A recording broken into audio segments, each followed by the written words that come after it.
Tomai também o capacete da salvação e a espada do Espírito, que é a palavra de Deus. Porque a palavra de Deus é viva e eficaz e mais cortante do que qualquer ranfaia ou macária. Macária.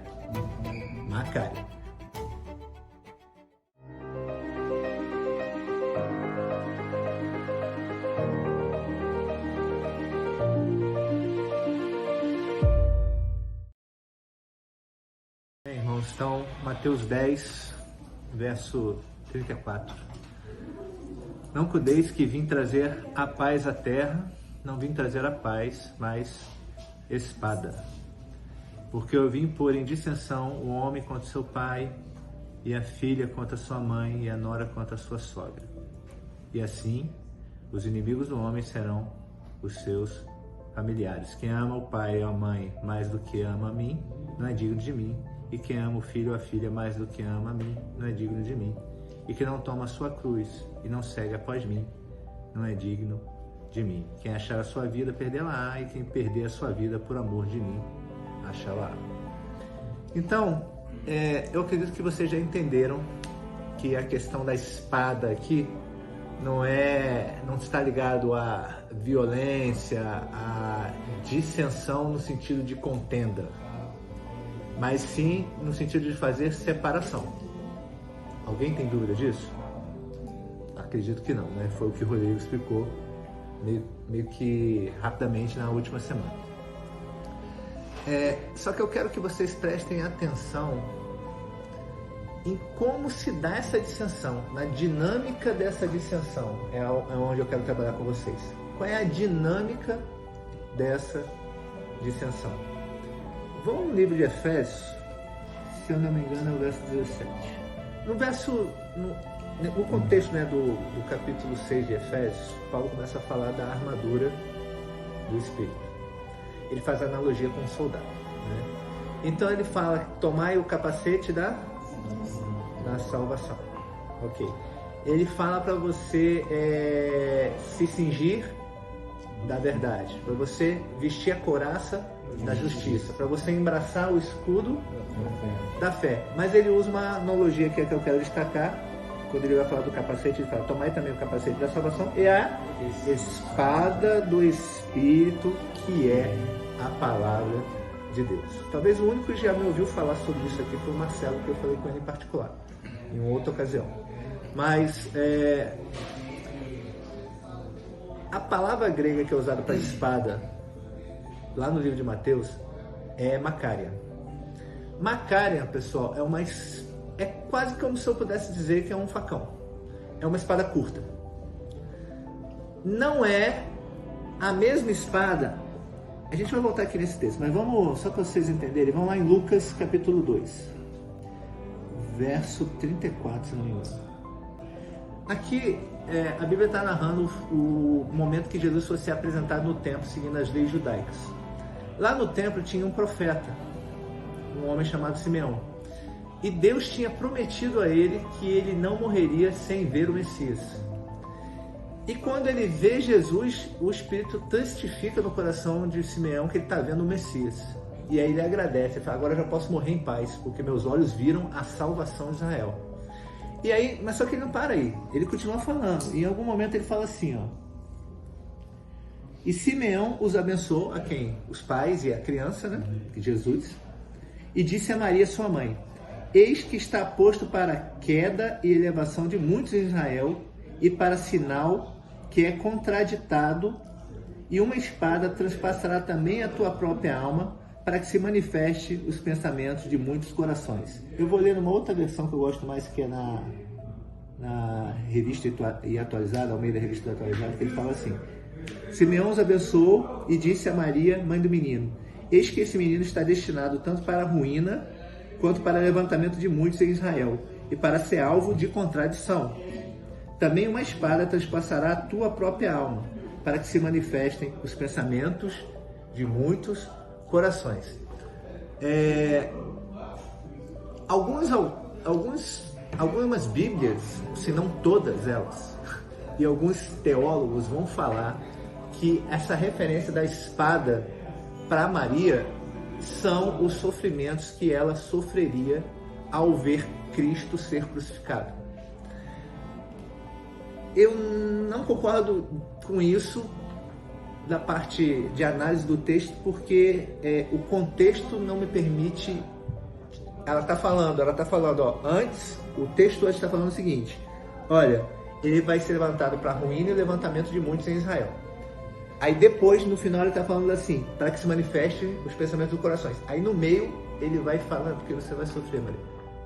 Percebe que é como um texto, seria um texto esquizofrênico, no sentido de ele falar assim, olha, ele vai fazer divisão em Israel, ele vai separar os pensamentos e corações e, Maria, você vai sofrer. Tem conexão com o sofrimento de Maria? Tem.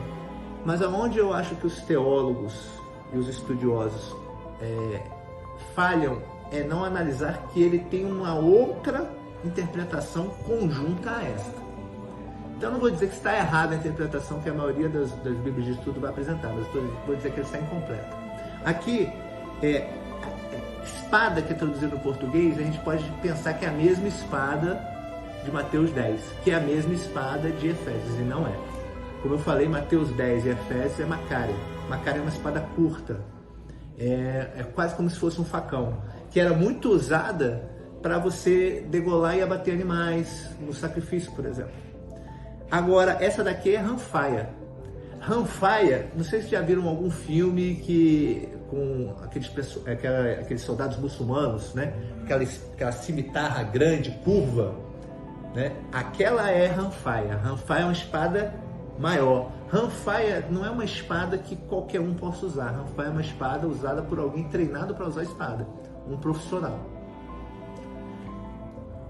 Quando você começa a analisar isso, guardem isso no coração. Vamos agora em Hebreus.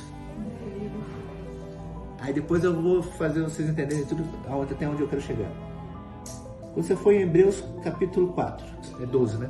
Porque a palavra de Deus é viva e eficaz e mais cortante do que qualquer ranfaia ou macaia? Macária. É mais cortante do que qualquer macária, né? De 2 gumes. E penetra até o ponto de dividir alma e espírito, juntas e medulas, e é apta para discernir pensamentos e propósitos do coração. Percebe que, apesar de ser macária, ela tem uma proximidade muito grande nesse final com ranfaia de Lucas 2? Sim. Porque ele fala de discernir pensamento.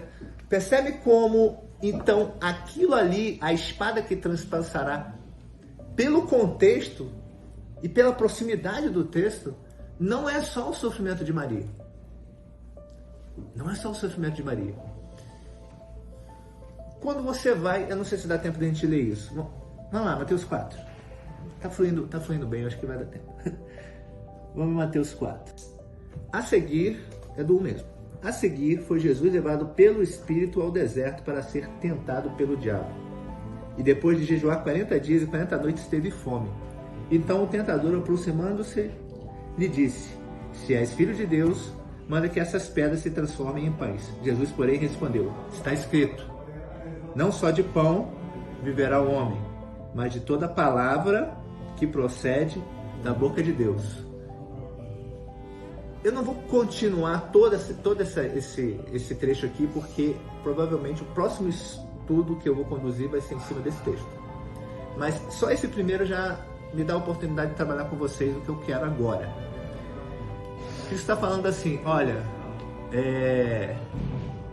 a palavra, ele usou a palavra, e a palavra é o que lhe bastava em relação àquilo que Satanás ofereceu para ele negar o propósito de vida dele. Basicamente é isso, né? Eu já ouvi muitas vezes em muitos lugares as pessoas citarem o uso, agora em Hebreus, da espada do Espírito como arma de ataque. Por quê? Porque o cara faz uma analogia achando que o escudo da fé é uma arma de defesa. O livro de Hebreus ele é mais explícito quanto isso. Ele diz que a fé, como escudo, é para você deter os dados inflamados do inimigo. Realmente digamos assim, é um utensílio de defesa a tua fé. Só que a espada, pessoal, aí eu quero que vocês raciocinem com esse exemplo de Cristo. A espada não é usada aqui para atacar Satanás. É isso que eu quero que vocês abram a mente de vocês e enxerguem isso. O que é macária? Eu falei, é um facão que pode ser manejado por qualquer um. É um utensílio comum para ser usado por qualquer um. A palavra que Deus está nos entregando é uma palavra que qualquer um, desde o mais humilde até o mais acadêmico, com estudo, sem estudo, a pessoa simples, a pessoa humilde, ela pode usar. Ela se apropria dela, ela consegue manejar. Ela tem a aptidão vinda do Espírito Santo de Deus para manejar. É diferente de Ranfaia. Ranfaia é aquela espada que é manejada pelo profissional. Ali você tem uma situação onde Deus está impondo a Maria um ministério. Ela seria mãe daquele que viria a morrer por todos nós, pelos nossos pecados. Quando Maria foi chamada, né, cheia de graça entre as mulheres, né, ela falou, mas quem sou eu? Né? Parafraseando, quem sou eu? Eu sou só uma menina. Né? E aí, como é que vai ser isso? Como é que eu vou fazer isso? Como é que eu vou passar por isso? Né? E ela se dispôs a passar por isso pela fé. Assim como José se dispôs a passar pelo que ele passaria, pela fé. E Maria recebeu isso, não sabendo naquele momento quais seriam as consequências de receber esse ministério.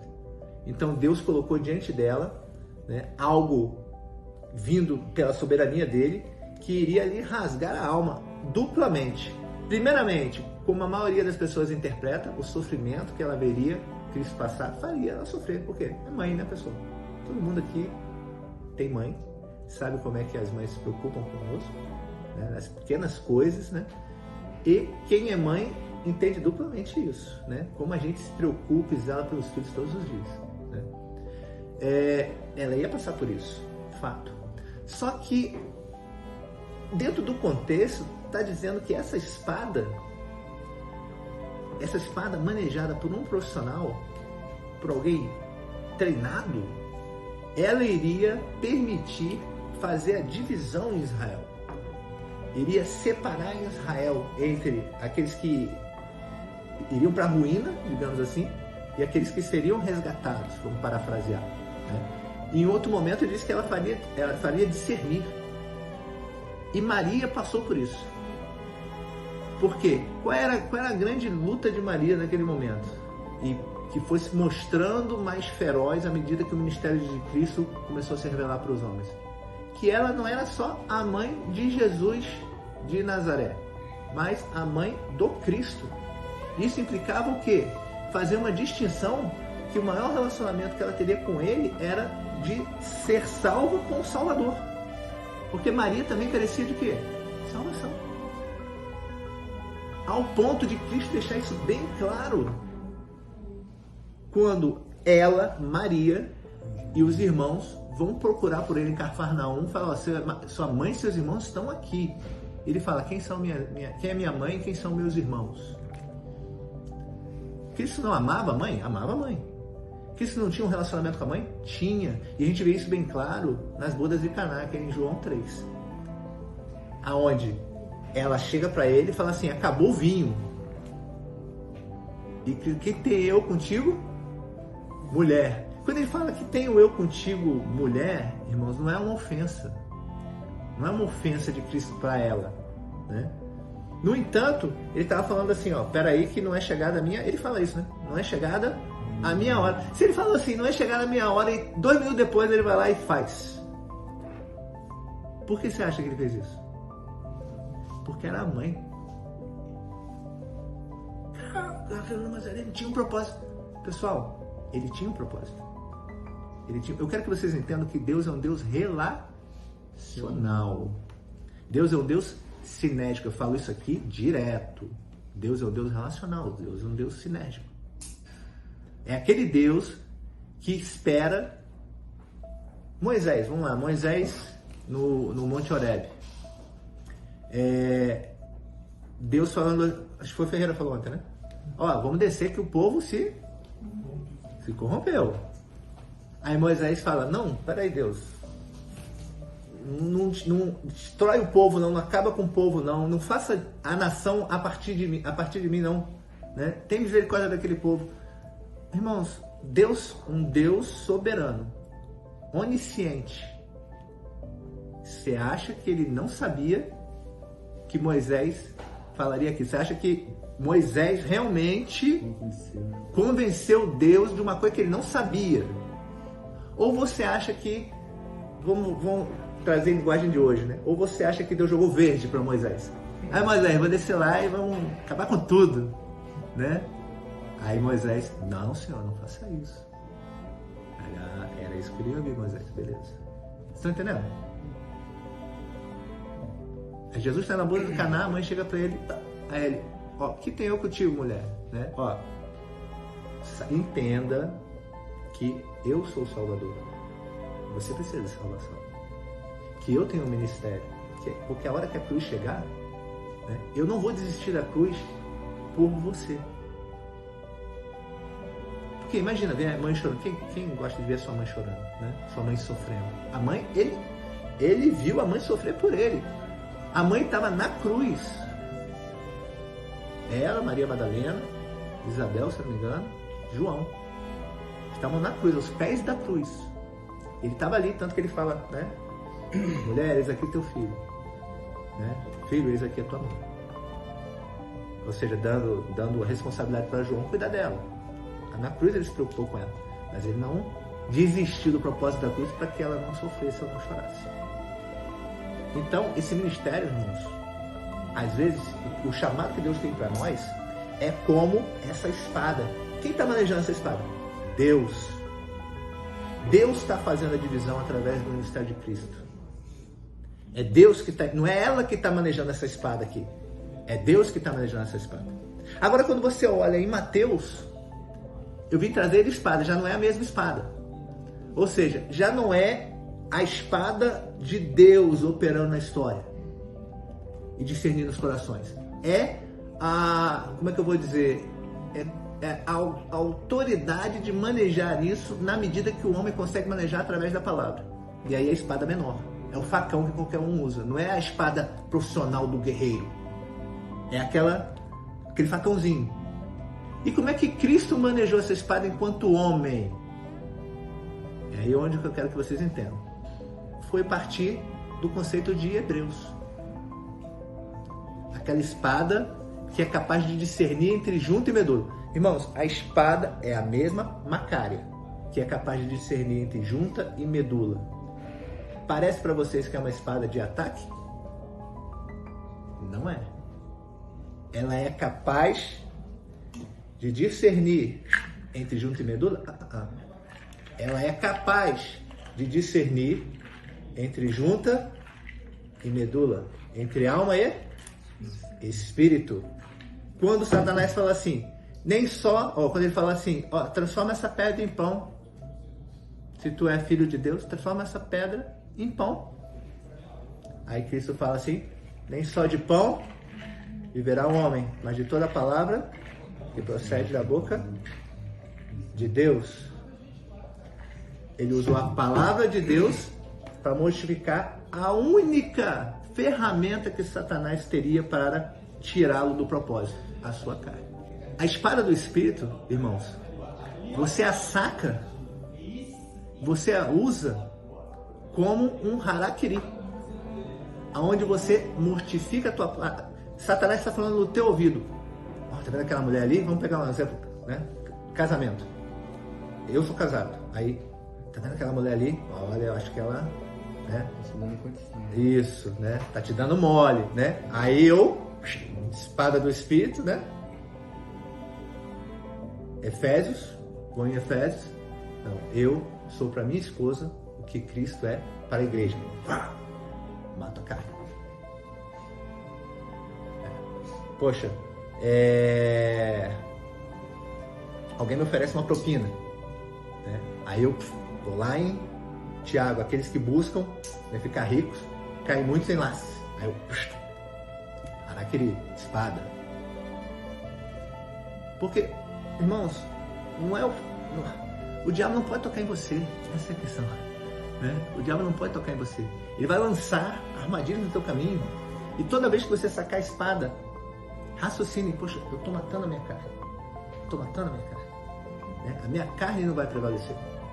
E aí você, essa espada que vem confrontar a tua carne é o que faz você discernir o indiscernível. Sabe o que é entre junta e medula? Entre alma e espírito? É discernir o indiscernível. Ou seja, ela vai fazer você perceber algo que mundanamente você não perceberia, ou estando no mundo você não perceberia. A natureza caída do teu caráter, a tua dependência de Cristo. Por isso que lá em Mateus ele fala, olha, eu vim trazer espada. Que espada que ele veio trazer? Olha, cada um de vocês agora vai ter um cutelo, né, que vai fazer você discernir que você não é mais aquela mesma pessoa. Que você não pode ter mais os mesmos relacionamentos que você tinha antes. E que você não pode estar mais na mesma estrutura. Você não pode costurar o pano novo no velho. Você não pode colocar o vinho novo no odre velho. Não funciona. Não funciona. E aí, isso invariavelmente provoca a dissensão que está lá em Lucas. Provoca a dissensão que aparece no próprio Mateus. E aí sim você maneja a palavra da verdade. Quando você declara uma palavra para alguém, você tá dando para ele uma macária. Toma aqui a macária. Aí aquele cara, é ele que decide se ele vai usar uma macária ou não quando o diabo vier tentar ele. Não é você que vai... Você não vai estar lá, irmãos. É essa que é a questão. Você não vai estar lá no deserto do cara. Em alguns momentos você vai estar com essa pessoa, mas em outros momentos não. Né? Quando ele estiver lá sozinho no Vale da Sombra da Morte, é ele e Deus, pessoal. E a espada dele está aqui, ó. Né? Tá aqui na cintura. Se ele vai sacar ela e usar para mortificar a carne dele e fazer com que o diabo, e cumprir aquela palavra, né? É ele que vai fazer, ele que vai fazer uso dessa espada. Por isso que eu fiz questão de dizer, olha, macária qualquer um pode usar. Qualquer um pode usar. Não precisa de estudo, não precisa de super teólogo, não, super espiritual. Irmãos, é a palavra viva e eficaz.